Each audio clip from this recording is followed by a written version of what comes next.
Hello everyone, welcome to the channel. It is Lennon and today I'm participating in a tag, okay? Ooh, my chair squeaks. So, our lovely Witch of Enchantment, Justin, has come up with a witchy tag for all of us to participate in.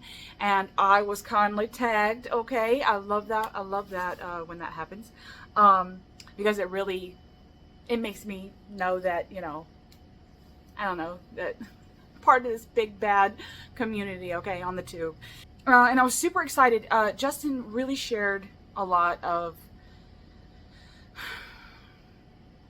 their journey with Hekate and encouraged all of us in the community who wanted to participate to just do their own deity or being or whatever. Now I probably am going to use Hekate as the jumping off deity for this video. So anyway, I encourage you to go check out Justin's video and all the other people that have done the tag thus far. And I'm going to jump right in. I haven't given myself too much of a think about when it comes to these questions, so we'll see. We'll see what comes up when I get there.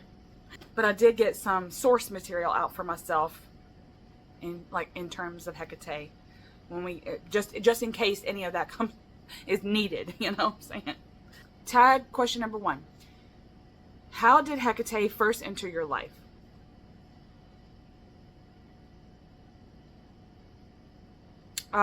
Crickets. No, I'm just kidding. I had started witchcraft and my spiritual journey first, then my witchcraft kind of evolved after that. And a few years after just doing witchcraft and kind of getting to know myself as a witch and figuring out that I've always pretty much identified that way, I went down this road of wanting some sort of deity, right? And I've kind of made a video on this. It's not a very good video quality, but you can just listen to it like a podcast. I'll leave it below, about I need a goddess. And I was listening to the Bonnie, the I need a hero, right? I need a hero song. And I thought, I need a goddess. I need a goddess that has all these attributions, correspondences, stuff like that. And not one goddess fit the bill. But when I started just wanting, like putting the desire out there, a deity, Hekate appealed the most to me out of all of them. As the goddess of sorcery, the goddess of witchcraft, and as technically a matron of priestesses that I've already been following in my spiritual practice, which is Pacify and Medea. Medea has been with me for a long, long time, because when I first realized and read up on her in middle school, it was like, what, 12 to 15 years old, I started learning about Medea, and then I fell in love with her. And it turns out that she is a devotee to Hekate, okay?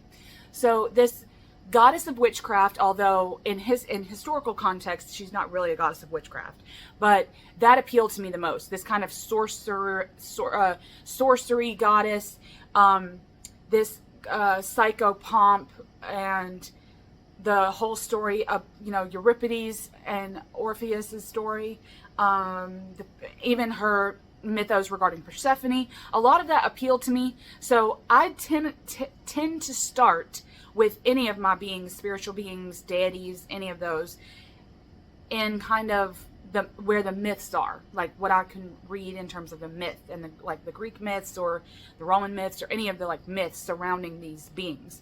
And so I started there, and most everything about her appealed to me. So I just reached out, and I was like, I can hold a torch for you, and that's kind of how it started. So, and then I got some books on her, and really started in on the practice of learning who she was first, and then that's been going ever since.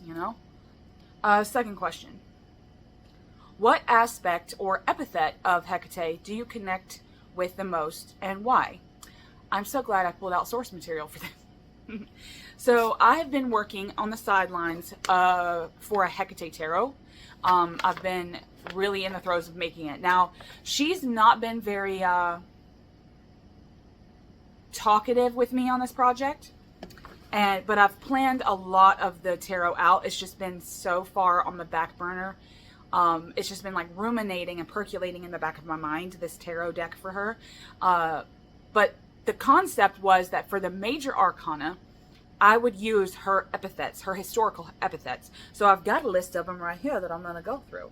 And I'll probably say right off the rip that her torch bearer, the torch bearer, is the Daphoros. The Daphoros is the torch bearer epithet of hers.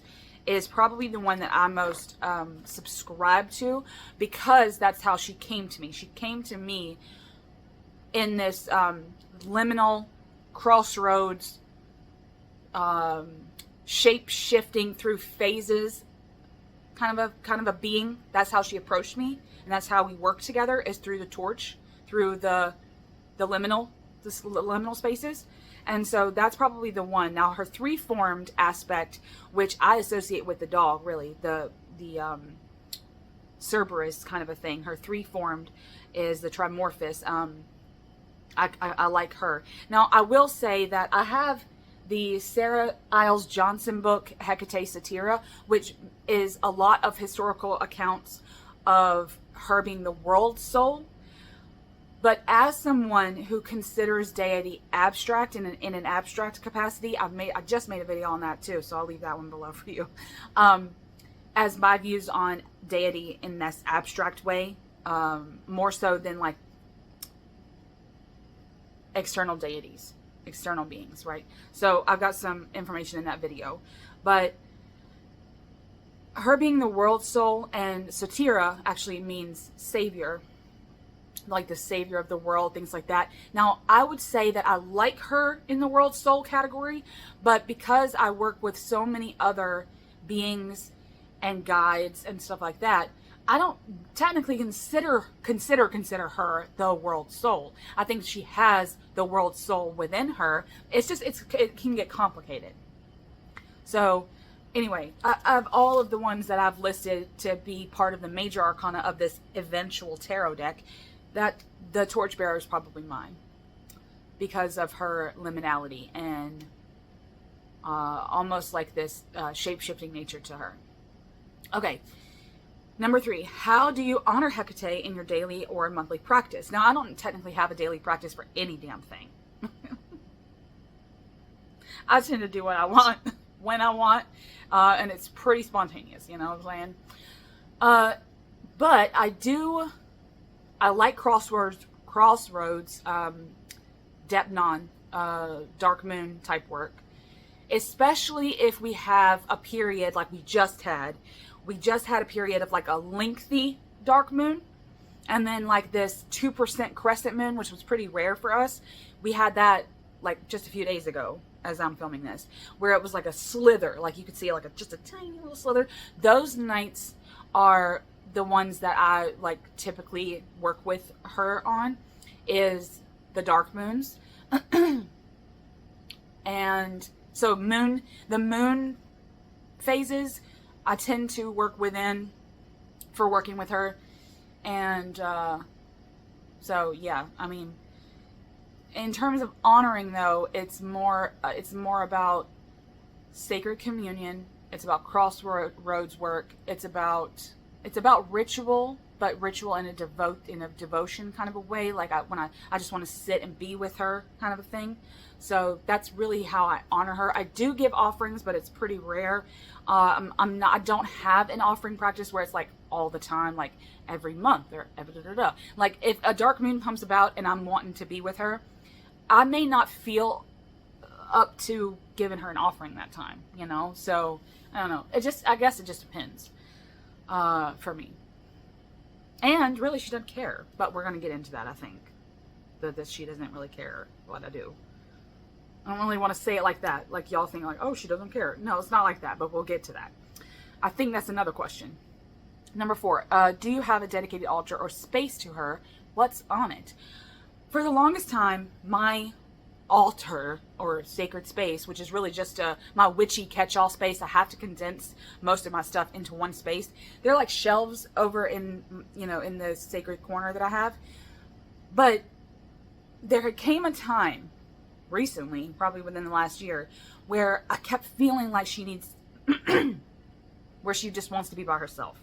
She doesn't want to be on the goddess altar, because I have so many what I would consider goddesses as abstract portions of my deity work that I do. I just always felt like she wanted to be by herself, and I don't really have the space for that. But I do have this one shelf. It's pretty small. It's like almost like shrine size, that I'm thinking about doing something with that. But for now, I have a goddess altar, and there's just like major goddess theme symbol things on it, right? Like I've got my obsidian crystal ball. I've got my goddess statue, which is just a generic statue of a goddess. It's just a goddess. I've got a couple of my jewelry items on there that I like to keep with her, unless I'm wearing it. My dragon's up there for Medea, my gold dragon. A couple of pieces of artwork that I either draw myself or print. And I keep a copy of my Dark Feminine Poetry book, Immaculate Immortality, because this has a lot of my poetry and devotional works that I was willing to share with the world in it. And I reference this a lot for whomever I'm working with at the time. I tend to just go to their chapter, because I've divided up in chapters, and feel out in this like bibliomantic way what I want to recite. So that's on there. I might have something else to say about that book, but I don't know where the questions are going to take me. So that's pretty much it. Oh, and I've got a lot of cord work, braided cords that I've made, a couple of rosary mala things, prayer bead things that I've made for the goddesses. All those are up there. And then, of course, I use black tea light candles. I don't really use work candles or chime candles. I tend to use tea lights for all of my shit. So I have a container of like black tea lights that I use for my goddesses. Okay. What offerings, this is number 5. What offerings do you most enjoy giving Hekate, and what do you think she enjoys? I like giving her offerings that seem like me, but that also have historical context. Now, I love that Justin said eggs, because as a historical thing, that's one of her major offerings that has historical accuracy. So eggs, mine are usually hard boiled, so that they'll last longer on the altar, because I don't typically do it every day. But I like to give coins to my deities, and Hekate is no different. She loves to get coins from me. So it's like the change that I find on the street, like if I pick a penny up, or I have a stack of like my Susan B. Anthony dollar coin things that I've had my whole life. I've put those on a dish for her.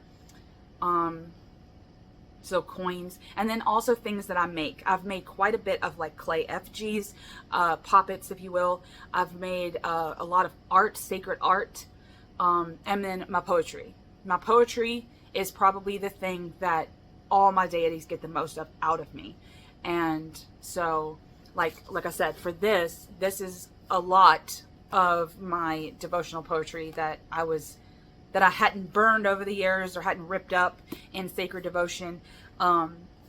Like I've got a Hekate chapter here about the poems that I've given to her in offerings that were for me as much as for her, if that makes any sense. And I will also say that this entire book, every single title of the poems in this book are for these deities, and they are epithets also that I've made up.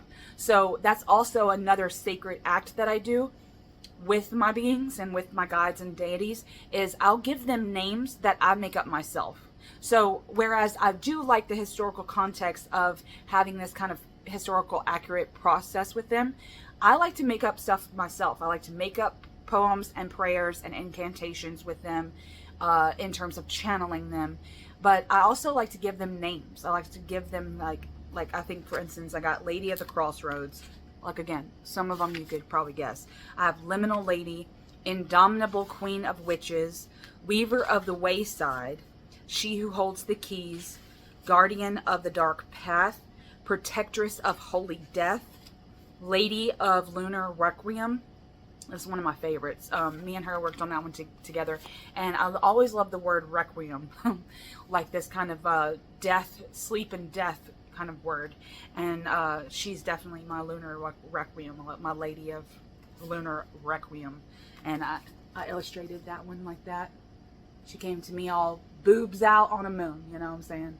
So it just happens like that. Goddess of convergence, Our Lady of spiritual deaths, the three-formed themiturge. So attendant of the underworld, because she is an attendant of the otherworld. Traversing temptress. So I like to give my beings names. So that's technically a devotional offering. I offer that to my deities, is my own type of, like, my own brand of creativity, if you will. Number 6. Has Hekate ever appeared to you in a dream, vision, or moment of crisis? Of course. I get quite a lot of visions as a witch. That's how my channeling works, is through my vision practice. I tend to have this meditative practice that always seems to go into this altered state where it's like a living daydream. And I tend to have a lot of my visions in that way. Now, a lot of my beings do come to me in dreams. Hekate comes to me in dreams. But Medusa is probably the one that comes to me the most in my dreams. But Hekate has appeared to me in dreams, but mostly she's come to me in these visions of channeled gnosis, right? Like when I need to hear something, she comes in like these shades of herself. Again, if that makes any sense. So yeah, I've gotten quite a bit of visions, but it's like mostly vision work instead of dreams, because the dreams that I get from my beings and the guides and spirits and things like that, or all the dark feminine figures that I work with, they tend to come to me in a kind of channeled way, which I'm pretty sure I've made a video about too. So if you want, maybe I'll leave that one below too. Maybe I'll just leave a whole library down below. You can, you know, binge all what I'm talking about with the deities and stuff. Next question. What lesson has she taught you that has changed your life?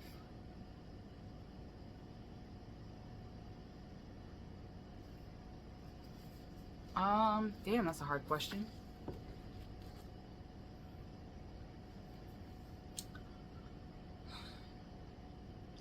Okay. How do I say this? I would say that the most important life lesson, I guess you would say, something that's changed my life that she's taught me, is that anything can be a tool. Anything. Death, grief, loss, happiness, beliefs, aspirations like your dreams, any kind of emotions, phases, stages, milestones. They can all be tools and fuel. And fuel.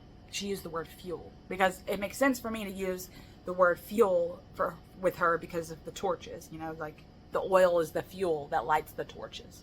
So she used tool. She used the word fuel, and I'm just substituting tool. But anything is fuel. Anything can be used as fuel for your witchcraft, for your life, whatever.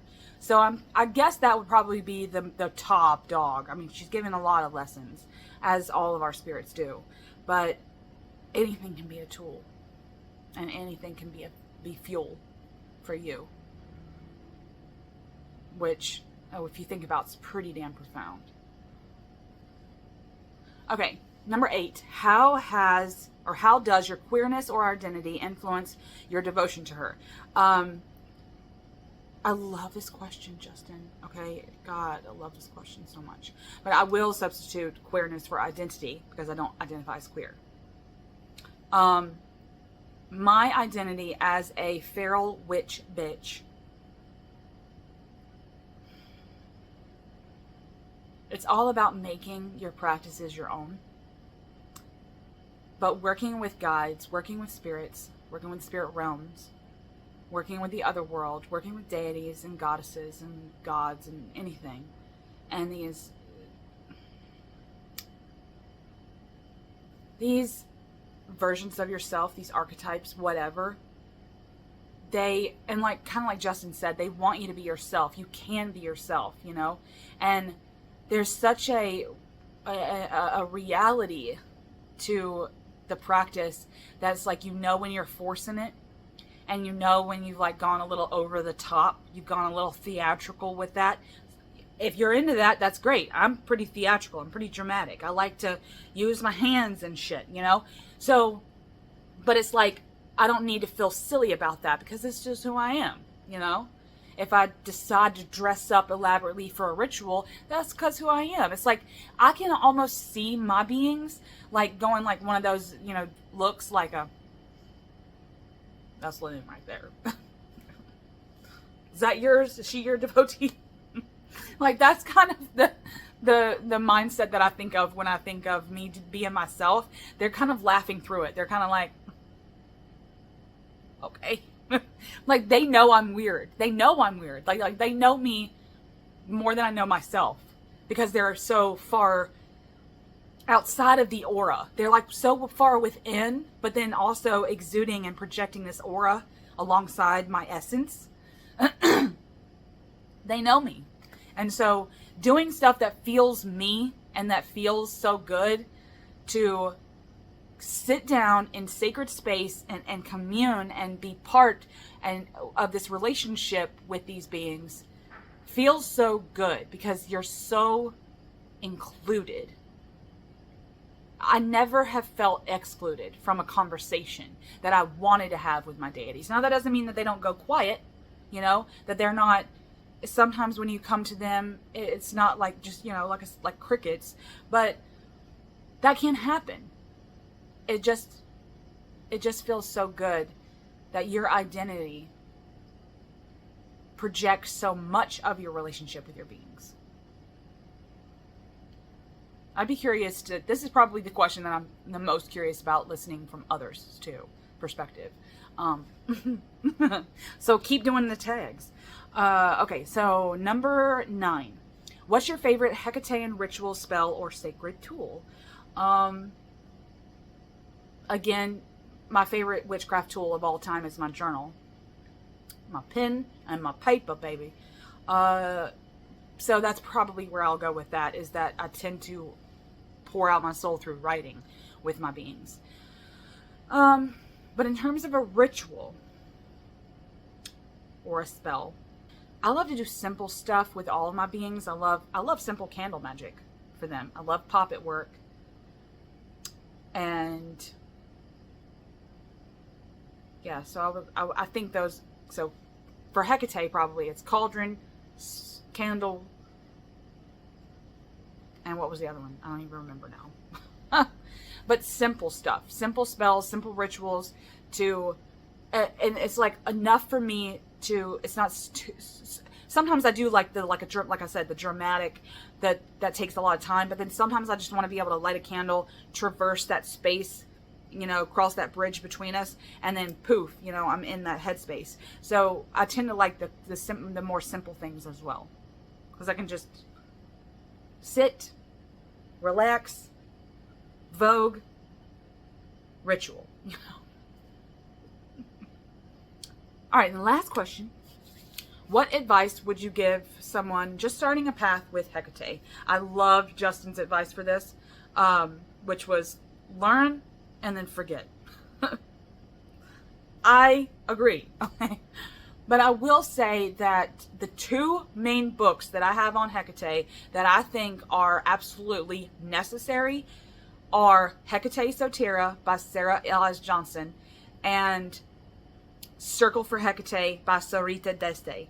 Now, a lot of Sarita Deste's books are based in Hekate because she's a devotee, but she has so much history and ritual and rites and so much stuff that you can, it's like reading lore that you pull from. And then I like to read a story or a lore that she's got in that book, Sarita in the Circle for Hekate book. I like to pull from what I'm reading that's part of Hecate's lore and then make up my own ritual that matches that, which is kind of what you do in traditional witchcraft with witchcraft lore. So I like to do that. I like to build my own rituals based on the historical context. They don't have to exactly match like all the way, but that's what I like to do. But those are the 2 books that I would recommend hands down. A lot of the other Hekate books, for me, you could have replaced Hecate's, I'm sorry. You could replace Hecate's name and put any deity there in those other books that I've read by Hekate. I'm not going to mention them. But if you replaced it with Persephone or Medusa or Lilith or any of them, the book would still be the same.